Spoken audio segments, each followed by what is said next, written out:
Il y a des choses que nous cherchons à comprendre et d'autres qui, simplement, nous résistent. Parfois, tard le soir, quand le silence s'installe et que les pensées ralentissent, nous regardons le ciel nocturne et quelque chose se produit. Une sensation étrange, ancienne, comme si nous reconnaissions ces étoiles sans jamais les avoir vraiment vues. Et dans ce moment, une question se glisse, discrète mais persistante.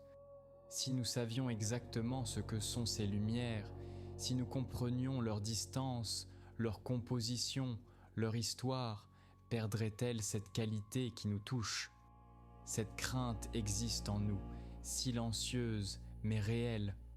La peur que comprendre soit une forme de désenchantement, que le savoir dissolve le mystère, que l'explication tue l'émerveillement. C'est une inquiétude profonde, transmise parfois comme une évidence.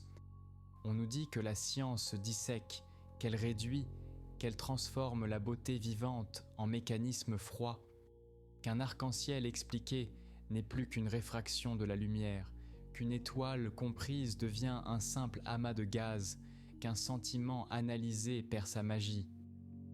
Mais cette crainte repose sur une confusion. Elle suppose que la beauté réside dans l'ignorance, qu'elle ne peut survivre qu'en restant floue, qu'elle s'évapore dès qu'on la regarde de trop près, comme si la beauté était fragile, comme si elle ne pouvait exister que dans la pénombre. Mais ce n'est pas ce qui se passe. Quand nous comprenons vraiment quelque chose, quand nous saisissons non pas simplement son nom, mais sa nature, sa place dans l'ordre des choses, ses connexions invisibles, la beauté ne disparaît pas. Elle se transforme. Elle devient habitable. La lumière décomposée. Isaac Newton, en 1666, s'enferma dans une pièce sombre. Il perça un petit trou dans un volet, laissant entrer un mince rayon de soleil. Puis il plaça un prisme de verre sur le trajet de cette lumière. Et quelque chose d'extraordinaire se produisit. La lumière blanche se décomposa.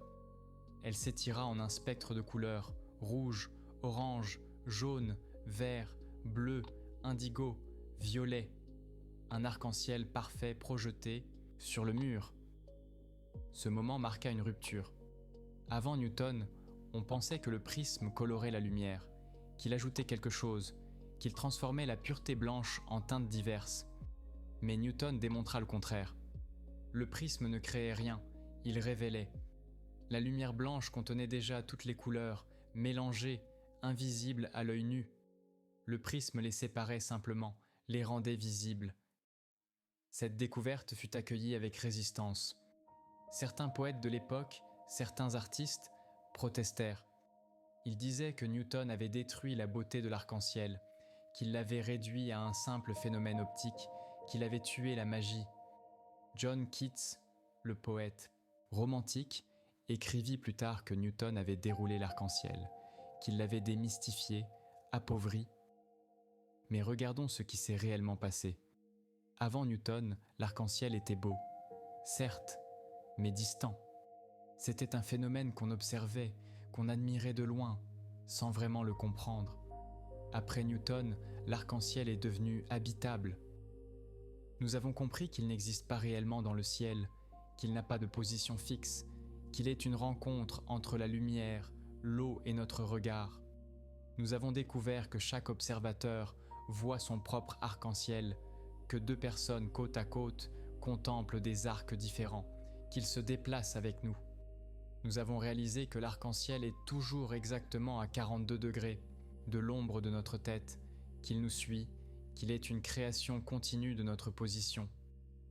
Cette compréhension n'a pas diminué sa beauté, elle l'a rendue plus intime, plus personnelle.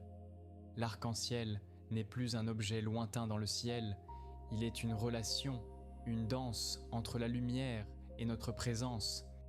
Il existe parce que nous sommes là pour le voir. Et cette connaissance ouvre d'autres beautés. Nous comprenons maintenant pourquoi nous ne pouvons jamais atteindre le pied de l'arc-en-ciel, pourquoi il recule quand nous avançons, pourquoi chaque arc est unique. Nous savons que les gouttes d'eau agissent comme des millions de prismes minuscules, que chaque goutte décompose la lumière, que notre œil capture ces rayons séparés, nous découvrons qu'il existe parfois un arc-en-ciel secondaire, inversé, plus faible, créé par une double réflexion dans les gouttes. Nous apprenons que la zone entre les deux arcs est plus sombre, qu'on l'appelle la bande d'Alexandre, du nom d'Alexandre d'Aphrodisias qu'il a décrivi au IIe siècle. Chaque nouvelle compréhension ajoute une couche. Chaque découverte enrichit l'expérience. L'arc-en-ciel ne perd pas sa beauté quand nous comprenons comment il se forme. Il devient simplement plus vaste, plus profond, plus réel. C'est vrai pour la lumière elle-même. Nous savons maintenant que la lumière est à la fois onde et particule, qu'elle voyage à près de 300 000 km par seconde, qu'elle met 8 minutes pour nous parvenir du soleil. Quand nous regardons une étoile la nuit, nous voyons de la lumière qui a peut-être voyagé pendant des siècles, voire des millénaires. Cette étoile que nous contemplons existe peut-être encore, ou peut-être s'est-elle éteinte il y a longtemps, et nous regardons sa lumière fantôme. Cette connaissance n'atténue pas l'émerveillement. Elle le transforme en quelque chose de plus vaste. Le ciel nocturne devient une archive lumineuse du passé. Chaque étoile, un message traversant le temps. Chaque constellation, une histoire écrite dans la lumière. Nous ne regardons plus simplement des points brillants. Nous contemplons le temps lui-même, cristallisé en photons, traversant l'espace pour nous atteindre. Les couches de la perception. Il y a une différence entre nommer et comprendre. Quand un enfant apprend le mot « oiseau », il peut désormais identifier les oiseaux, les distinguer des autres animaux, mais cela ne lui dit rien sur comment ils volent, pourquoi leurs os sont creux, comment leurs plumes se structurent. Le mot est une étiquette utile, pratique, mais superficielle. Comprendre, c'est différent. Comprendre le vol d'un oiseau, c'est saisir comment la forme de l'aile crée une différence de pression, comment l'air se déplace plus vite au-dessus qu'en dessous, comment cette asymétrie génère une force ascendante. C'est réaliser que l'oiseau ne flotte pas par magie, mais qu'il négocie constamment avec la gravité, qu'il ajuste sans cesse l'angle de ses ailes, la vitesse de ses battements. C'est découvrir que ses os ne sont pas simplement légers, mais qu'ils forment une structure en nid d'abeille, maximisant la résistance tout en minimisant le poids. Cette compréhension ne réduit pas le vol à un mécanisme. Elle révèle au contraire une beauté plus profonde.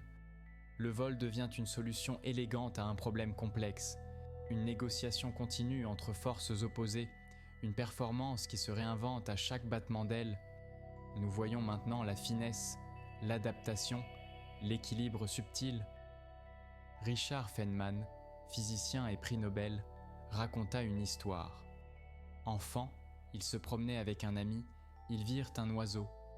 L'ami, dont le père était ornithologue, dit fièrement « C'est un grive à gorge brune. Mon père m'a appris tous les noms des oiseaux. » Feynman répondit « Ton père t'a appris le nom de l'oiseau, mais il ne t'a rien appris sur l'oiseau lui-même. » Plus tard, Feynman expliqua « Savoir que l'oiseau s'appelle grive à gorge brune en français, brown-throated thrush en anglais, ou n'importe quel autre nom dans d'autres langues. Cela ne nous dit rien sur ce que fait l'oiseau, comment il vit, ce qu'il mange, comment il construit son nid. Les noms sont des conventions, des étiquettes que nous avons inventées. Comprendre, c'est regarder au-delà du nom. Beaucoup confondent ces deux choses. Ils pensent que comprendre signifie simplement savoir comment quelque chose s'appelle, ou connaître sa catégorie. Mais c'est là une compréhension superficielle. Une vraie compréhension demande plus. Elle demande de voir les relations. Comprendre une forêt, ce n'est pas simplement identifier les arbres, c'est saisir comment ils communiquent par leurs racines, comment le mycélium souterrain forme un réseau, comment les arbres plus âgés nourrissent les jeunes pousses. C'est réaliser qu'une forêt n'est pas une collection d'individus, mais un organisme interconnecté, où chaque partie influence les autres. Cette connaissance ne tue pas le mystère de la forêt, elle le déplace. Nous nous émerveillons maintenant devant la complexité de ces échanges, devant l'intelligence collective qui émerge, devant les stratégies de coopération qui se déploient sous nos pieds. La forêt reste mystérieuse, mais d'une manière plus riche, plus nuancée. Le mystère ne réside pas dans l'ignorance, il réside dans la profondeur.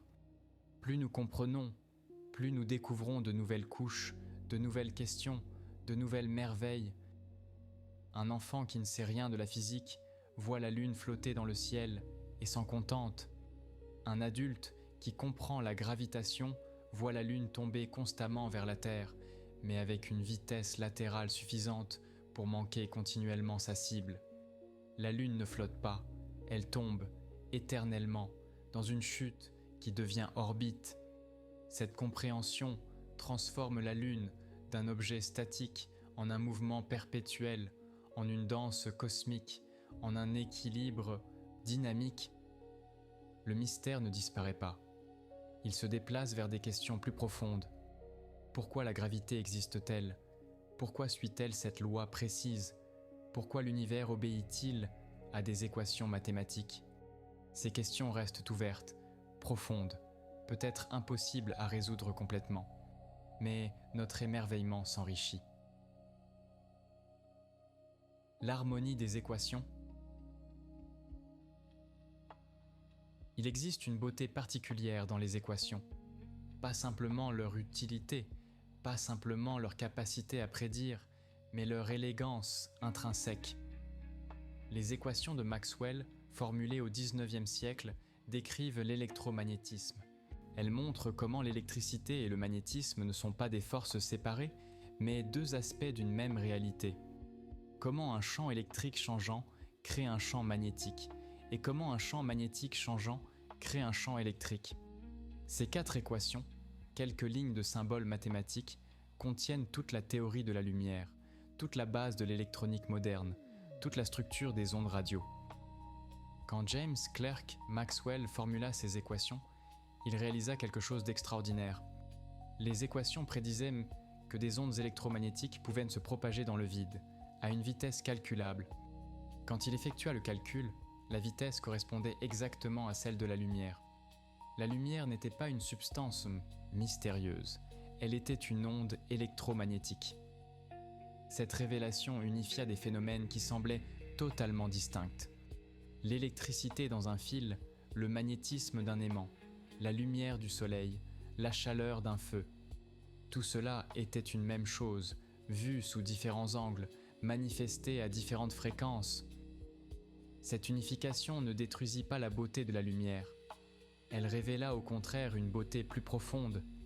La lumière devenait une manifestation de principes fondamentaux, une expression visible de lois invisibles, une incarnation de symétrie mathématique.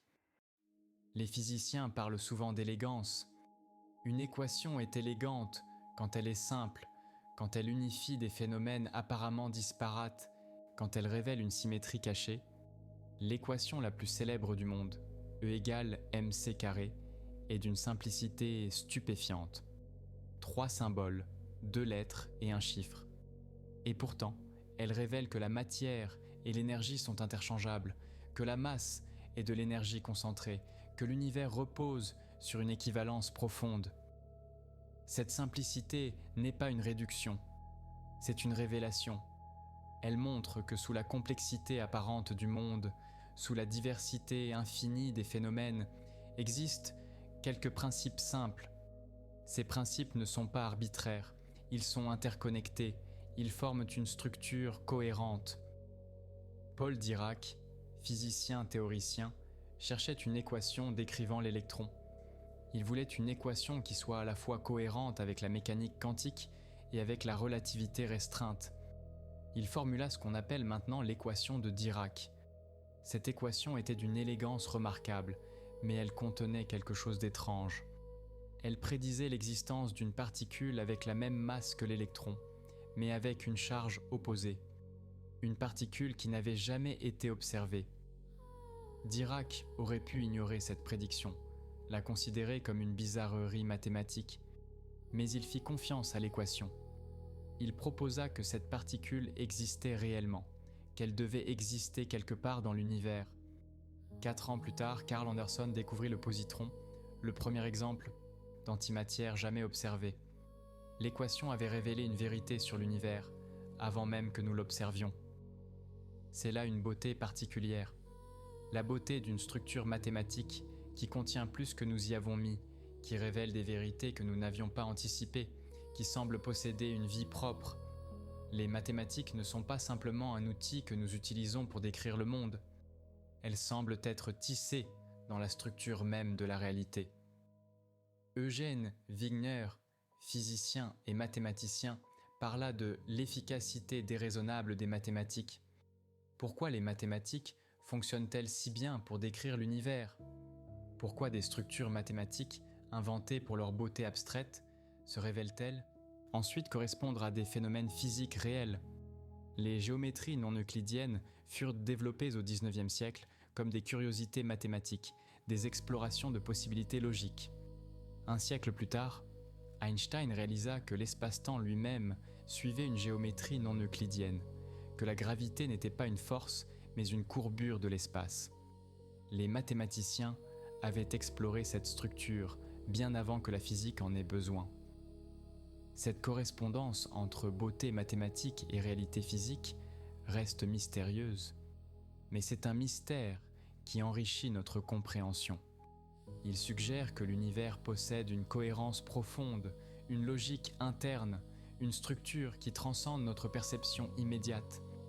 Comprendre cette structure ne la détruit pas. Cela nous permet de l'habiter plus pleinement. La musique et ses proportions. La musique semble être la forme d'art la plus éloignée de la science. Elle nous touche émotionnellement, directement, sans passer par la raison. Et pourtant, elle repose sur des mathématiques. Pythagore, il y a 2500 ans, découvrit quelque chose d'extraordinaire. Il tendit une corde et la fit vibrer, produisant un son. Puis, il plaça son doigt exactement au milieu de la corde, la divisant en 2 parties égales. Quand il fit vibrer cette moitié, le son produit était exactement une octave plus haut. Le même son, mais plus aigu. S'il divisait la corde en 3 parts égales et faisait vibrer 2/3 de sa longueur, il obtenait une quinte parfaite. En divisant par 4 et en utilisant 3/4, une quarte. Les intervalles musicaux qui sonnent le plus harmonieux à notre oreille correspondent à des rapports mathématiques simples. 1/2, 2/3, 3/4. Cette découverte stupéfia Pythagore. Elle suggérait que la beauté musicale n'était pas arbitraire, qu'elle suivait des lois mathématiques, que l'harmonie avait une structure quantifiable. Pour Pythagore et ses disciples, cela devint une révélation cosmique. Si la musique obéissait au nombre, peut-être que tout l'univers fonctionnait selon les mêmes principes. Ils développèrent l'idée de la musique des sphères, que les planètes, en se déplaçant, produisaient une harmonie cosmique inaudible, que l'univers entier était une symphonie mathématique. Cette vision peut sembler mystique, et elle l'était en partie, mais elle contenait une intuition profonde. L'univers possède effectivement une structure mathématique, les phénomènes naturels suivent des proportions, des rapports, des symétries. Aujourd'hui, nous comprenons pourquoi certains intervalles sonnent harmonieux. C'est une question de fréquence. Quand une corde vibre, elle produit non seulement sa note fondamentale, mais aussi une série d'harmoniques, des fréquences multiples de la fréquence de base. Ces harmoniques se superposent, créant la texture sonore que nous percevons. Quand 2 notes ont des fréquences en rapport simple, leurs harmoniques se chevauchent, créant une sensation de fusion, d'harmonie. Quand les rapports sont complexes, les harmoniques entrent en conflit, créant des dissonances. Cette explication n'enlève rien à la beauté de la musique. Au contraire, elle nous montre que notre perception de l'harmonie n'est pas culturellement arbitraire, qu'elle a des racines dans la physique du son, dans la manière dont les ondes interagissent. La beauté musicale émerge de l'ordre mathématique. Les compositeurs même sans connaître la physique acoustique, ont toujours exploité ces principes. Bach construisait ses fugues sur des proportions mathématiques précises, des symétries, des inversions, des structures en miroir. Mozart utilisait instinctivement la section dorée dans ses compositions, divisant ses mouvements selon ce rapport qui apparaît partout dans la nature. Les rythmes complexes de la musique indienne suivent des cycles mathématiques élaborés, des patterns qui se répètent sur de longues durées. Comprendre ces structures n'affaiblit pas notre expérience de la musique. Cela nous permet d'apprécier une couche supplémentaire. Nous pouvons toujours nous laisser emporter par l'émotion, par la mélodie, par le rythme.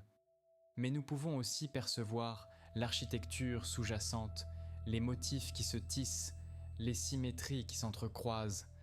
La musique devient habitable à plusieurs niveaux. Un auditeur qui ne sait rien de théorie musicale peut être profondément touché par une symphonie. Un musicien qui comprend l'harmonie perçoit des relations supplémentaires, des tensions et résolutions, des modulations. Un compositeur voit la structure globale, l'équilibre des masses sonores, le développement thématique. Chaque niveau de compréhension ajoute, il ne soustrait pas. C'est vrai aussi pour la poésie. Un enfant peut être ému par un poème sans comprendre toutes les références, sans saisir les doubles sens, sans percevoir la structure métrique. Mais quand nous apprenons à lire plus profondément, quand nous reconnaissons les allitérations, les rythmes, les échos internes, le poème ne perd pas sa beauté initiale. Il s'enrichit. Nous découvrons des couches de sens, des jeux de langage, des résonances que nous n'avions pas remarquées. La beauté n'est pas diminuée par la compréhension, elle est approfondie. Les formes vivantes. Dans la nature, nous voyons des patterns qui se répètent. La spirale d'une coquille d'escargot, l'arrangement des pétales d'une fleur, la ramification d'un arbre, la structure d'un flocon de neige. Ces formes nous touchent, elles possèdent une harmonie naturelle. Et quand nous les étudions, nous découvrons qu'elles suivent des principes mathématiques. La suite de Fibonacci apparaît partout dans le monde végétal. 1, 1, 2, 3, 5, 8, 13. Chaque nombre est la somme des deux précédents. Cette suite simple décrit le nombre de pétales de nombreuses fleurs. 3 pétales pour les iris, 5 pour les églantines, 8 pour les cosmos, 13 pour les soucis, 21 pour les astères. Elle décrit aussi la spirale des graines dans un tournesol, l'arrangement des écailles sur une pomme de pin, la disposition des feuilles le long d'une tige. Pourquoi ? Parce que cette suite optimise l'espace. Quand une plante dispose ses feuilles selon ses proportions, chaque feuille reçoit le maximum de lumière, sans être ombragée par celle du dessus. Quand un tournesol arrange ses graines selon une spirale de Fibonacci, il maximise le nombre de graines qu'il peut contenir dans un espace limité. La suite de Fibonacci n'est pas imposée par une loi mystérieuse. Elle émerge de contraintes concrètes, d'optimisation évolutive, de solutions élégantes à des problèmes pratiques. Cette compréhension ne désenchante pas la fleur. Elle révèle que sa beauté n'est pas accidentelle. La forme de la fleur est une réponse à son environnement, une solution sculptée par des millions d'années d'évolution, un équilibre entre contraintes et possibilités.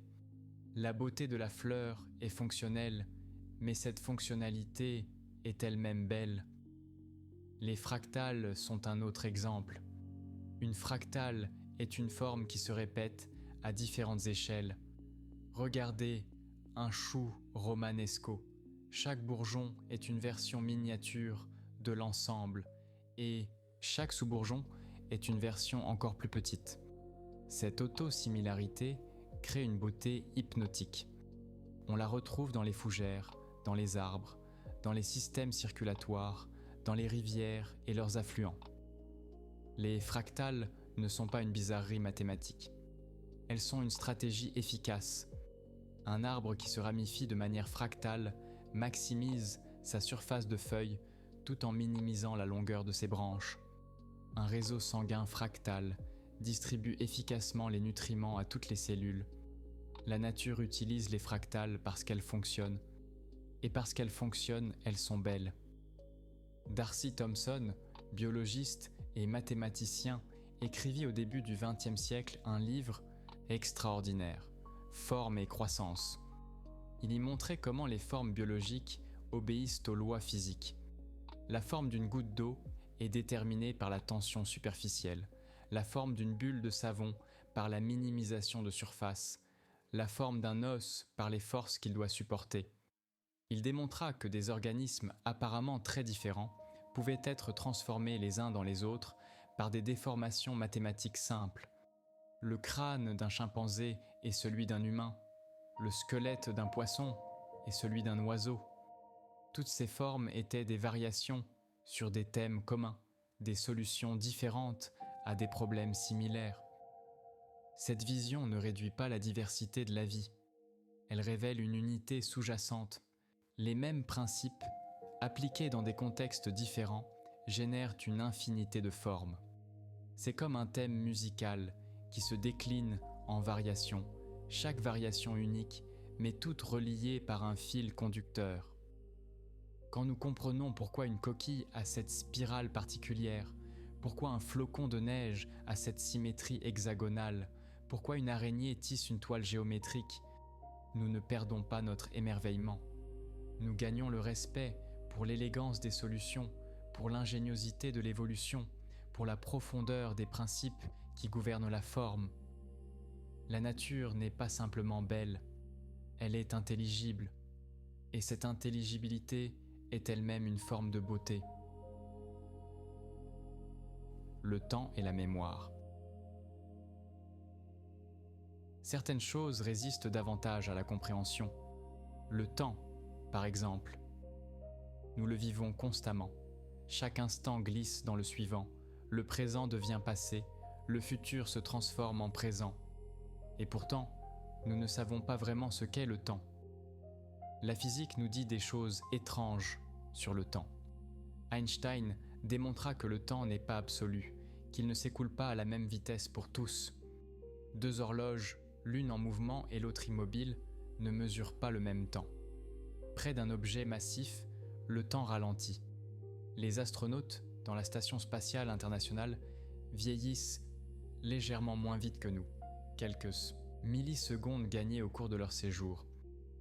Cette connaissance ne rend pas le temps moins mystérieux.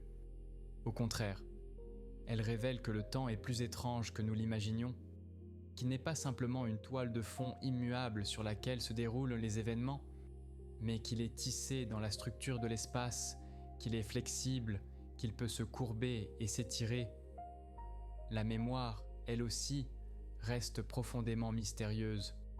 Nous savons maintenant beaucoup de choses sur le cerveau, sur les neurones et leurs connexions, sur les régions impliquées dans différents types de mémoire.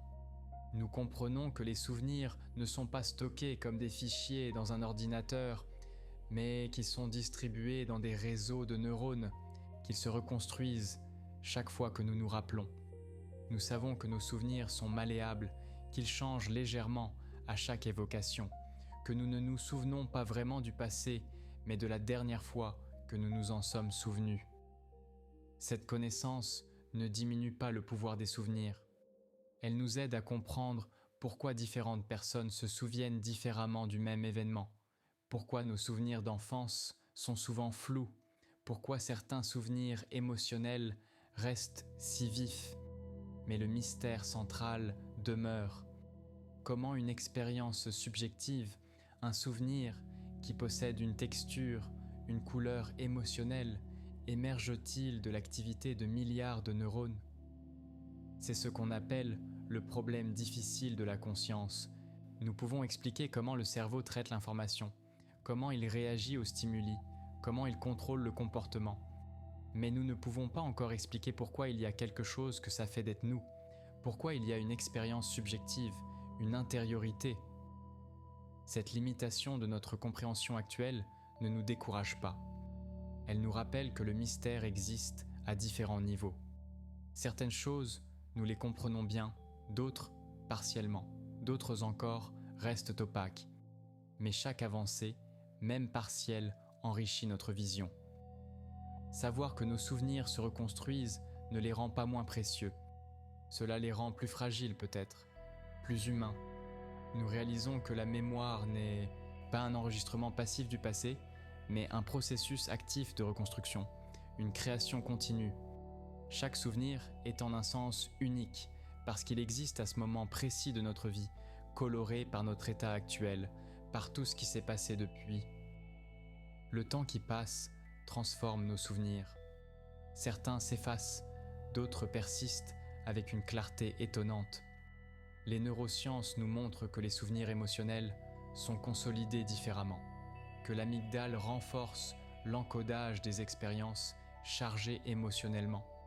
C'est pourquoi nous nous souvenons si clairement de certains moments, un premier baiser, l'annonce d'une mauvaise nouvelle, un instant de joie pure. Ces souvenirs sont gravés plus profondément. Comprendre ce mécanisme ne banalise pas ces souvenirs. Il nous aide à comprendre pourquoi ils sont si vifs, pourquoi ils persistent quand d'autres s'estompent. Il nous rappelle que notre cerveau n'enregistre pas tout uniformément, qu'il privilégie ce qui importe, ce qui nous touche. La mémoire est sélective parce qu'elle doit l'être. Elle sculpte notre identité en choisissant ce qui reste. Et cette compréhension peut être apaisante. Elle explique pourquoi nous ne pouvons pas nous souvenir de tout, pourquoi certains détails disparaissent, pourquoi nos souvenirs parfois se contredisent. Ce n'est pas une défaillance. C'est le fonctionnement normal d'un système qui doit naviguer entre mémorisation et oubli, entre fidélité au passé et adaptation au présent. L'unité cachée. Il y a une tension dans la science moderne. D'un côté, nous découvrons une complexité toujours croissante, des niveaux d'organisation qui s'emboîtent, des interactions qui se multiplient. De l'autre, nous trouvons des principes unificateurs, des lois qui gouvernent des domaines apparemment séparés, des patterns qui se répètent à différentes échelles. La thermodynamique, développée pour comprendre les machines à vapeur, s'applique aussi aux trous noirs.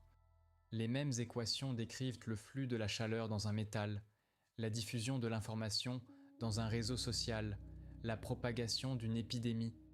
Des systèmes totalement différents obéissent aux mêmes principes mathématiques. Cette unité n'est pas une coïncidence. Elle suggère que sous la diversité des phénomènes existent des structures profondes, des symétries fondamentales.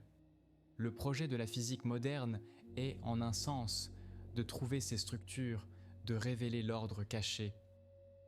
Au XXe siècle, les physiciens unifièrent les forces. L'électricité et le magnétisme fusionnèrent dans l'électromagnétisme. Puis, l'électromagnétisme et la force nucléaire faible s'unifièrent dans la théorie électrofaible. On espère maintenant unifier toutes les forces fondamentales, y compris la gravité, dans une théorie unique. Cette quête n'est pas motivée par l'utilitarisme.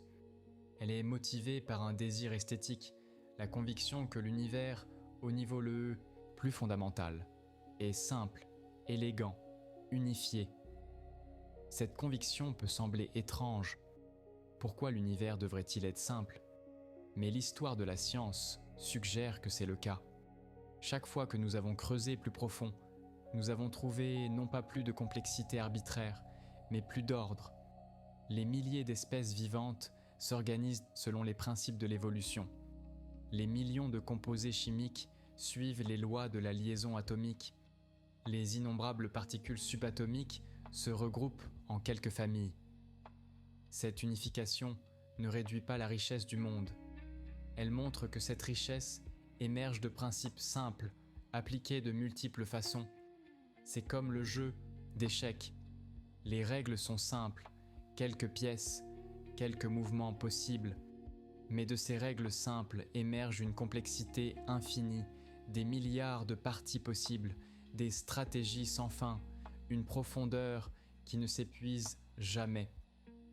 L'univers semble fonctionner ainsi, des règles fondamentales simples, appliquées encore et encore dans des contextes différents, générant toute la diversité que nous observons. La biologie moléculaire révèle que toute vie sur Terre utilise le même code génétique, les mêmes acides aminés, les mêmes mécanismes de base. Une bactérie et un séquoia, un champignon et un éléphant, tous construits selon les mêmes principes fondamentaux.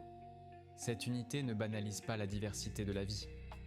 Elle révèle que nous sommes tous liés, tous descendants d'un ancêtre commun, tous variations sur un thème ancestral. Comprendre cette unité change notre relation au vivant. Nous ne sommes plus séparés de la nature. Nous sommes une expression de cette nature, un fil dans la tapisserie de la vie. Les mêmes molécules qui codent nos gènes codent ceux de l'herbe.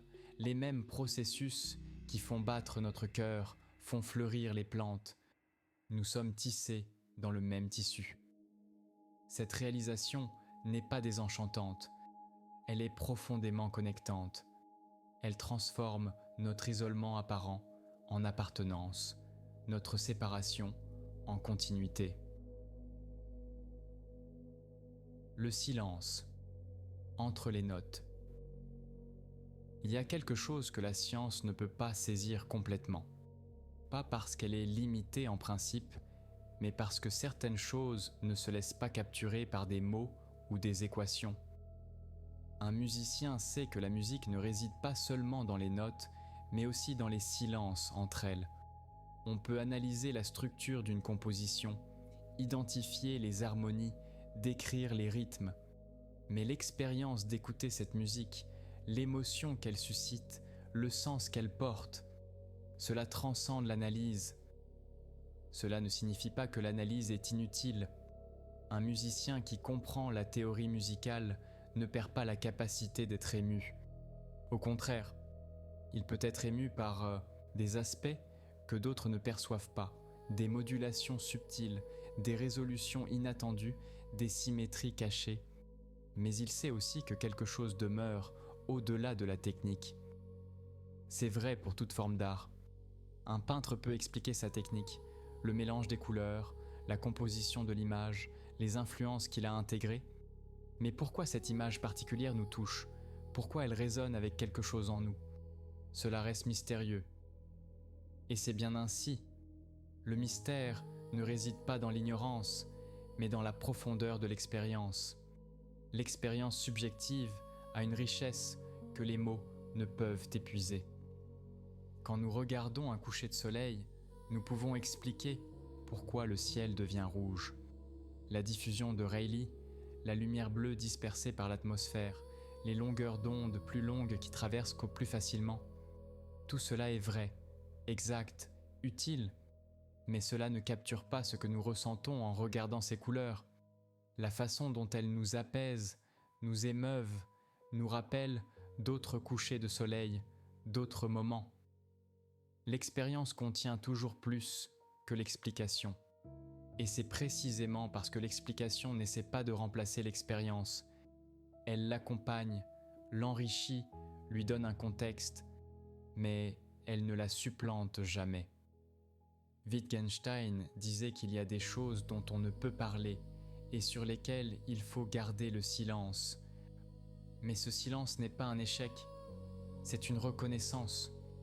Une reconnaissance que certaines réalités sont plus grandes que notre capacité à les nommer, qu'elles doivent être vécues plutôt qu'expliquées.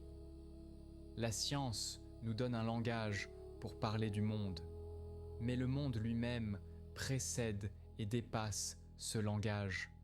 Le langage scientifique est un outil puissant, mais c'est un outil. Il ne remplace pas la réalité qu'il décrit. Comprendre la photosynthèse ne remplace pas l'expérience de marcher dans une forêt. Connaître la neurochimie de l'amour ne remplace pas le fait d'aimer. Saisir la physique de la lumière ne remplace pas le fait de voir. Ces compréhensions et ces expériences coexistent. Elles s'informent mutuellement. Un neuroscientifique qui étudie le rire peut comprendre les circuits cérébraux impliqués. Mais il continue de rire, spontanément, sans penser aux neurones.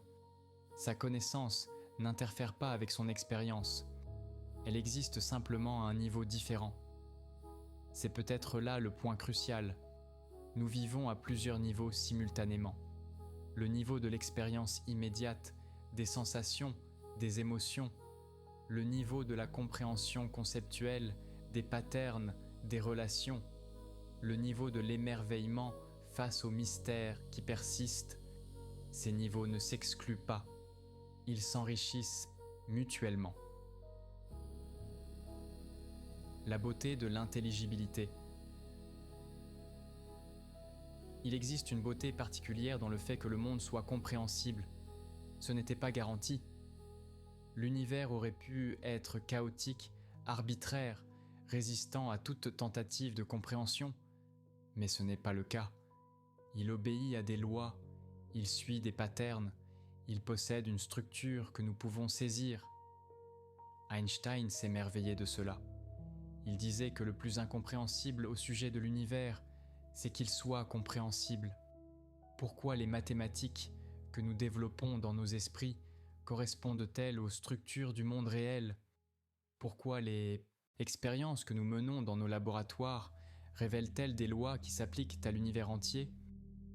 Cette correspondance entre notre pensée et le monde, entre nos modèles et la réalité, est extraordinaire. Elle suggère une harmonie profonde. Non pas que le monde soit conçu pour être compris, mais que nous sommes, d'une certaine façon, accordés au monde. Nous faisons partie de l'univers, nous émergeons de lui. Il n'est donc peut-être pas surprenant que nous puissions le comprendre.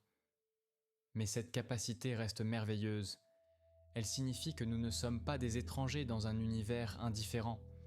Nous sommes des êtres qui peuvent se tenir devant un ciel étoilé et non seulement le contempler, mais comprendre ce qu'il voit. Saisir que ces lumières sont des soleils lointains, que certains n'existent peut-être plus, que leur lumière a voyagé pendant des millénaires pour nous atteindre. Cette compréhension ne diminue pas l'émerveillement, elle le transforme. Nous passons d'un émerveillement naïf à un émerveillement informé, d'une admiration passive à une appréciation active. Carl Sagan disait que nous sommes une façon pour le cosmos de se connaître lui-même. C'est une pensée vertigineuse, mais elle contient une vérité. Nous sommes faits de poussière d'étoiles, d'atomes forgés dans des explosions stellaires. Et maintenant, ces atomes assemblés en structures complexes, en cerveaux pensants, se retournent vers l'univers et tentent de le comprendre. Cette boucle réflexive est stupéfiante. L'univers s'observant lui-même, se comprenant lui-même, s'émerveillant de lui-même, à travers nous. Et chaque fois que nous comprenons quelque chose de nouveau, chaque fois que nous saisissons un principe, que nous résolvons une énigme, nous participons à ce processus, nous étendons la conscience de l'univers. Cette vision n'est pas arrogante, elle n'implique pas que nous soyons le centre ou le sommet, elle reconnaît simplement notre place. Nous sommes une partie de quelque chose de beaucoup plus vaste, mais une partie consciente, pensante, capable d'apprécier le tout. Il y a une beauté dans cette humilité informée, dans le fait de reconnaître à la fois notre petitesse et notre connexion.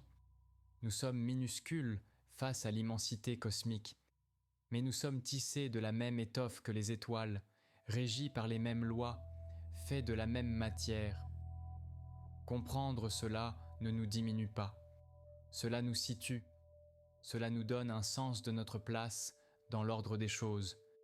Et cette place, bien que modeste, n'est pas dénuée de sens, car nous pouvons apprécier, nous pouvons comprendre, nous pouvons nous émerveiller, et peut-être que dans tout l'univers, cette capacité est rare, précieuse, peut-être que la conscience, la compréhension, l'émerveillement sont les choses les plus extraordinaires que l'univers ait produites.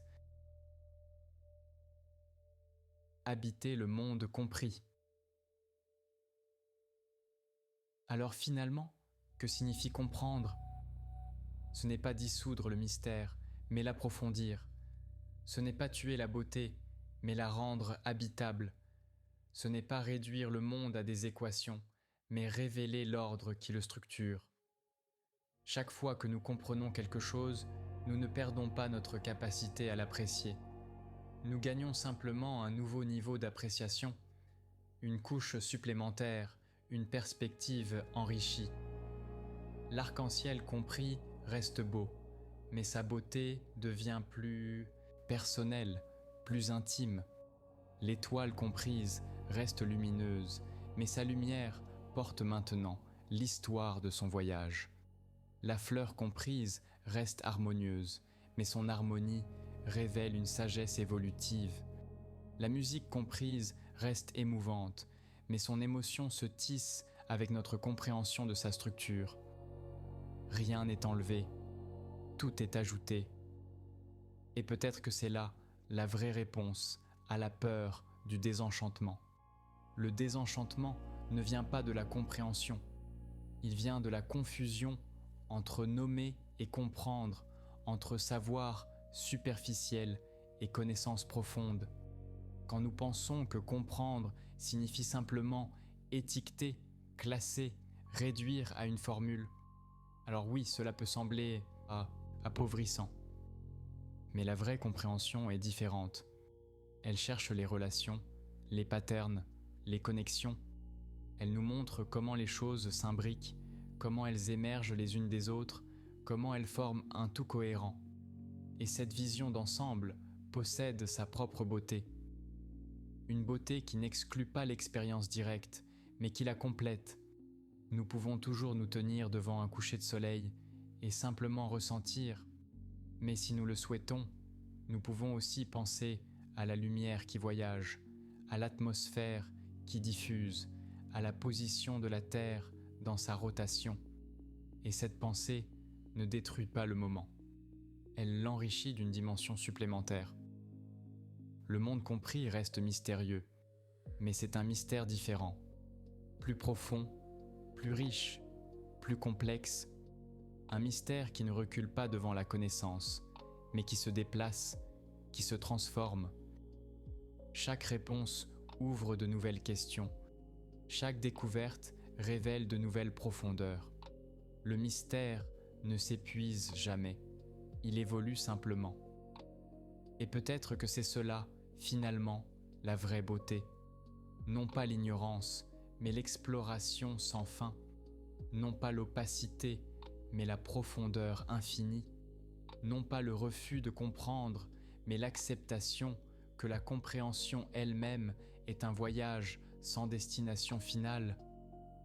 Nous pouvons habiter ce monde, le comprendre sans le dissoudre, l'apprécier à travers la connaissance plutôt que malgré elle, et découvrir que tout comprendre, ou du moins essayer, n'enlève rien à la beauté.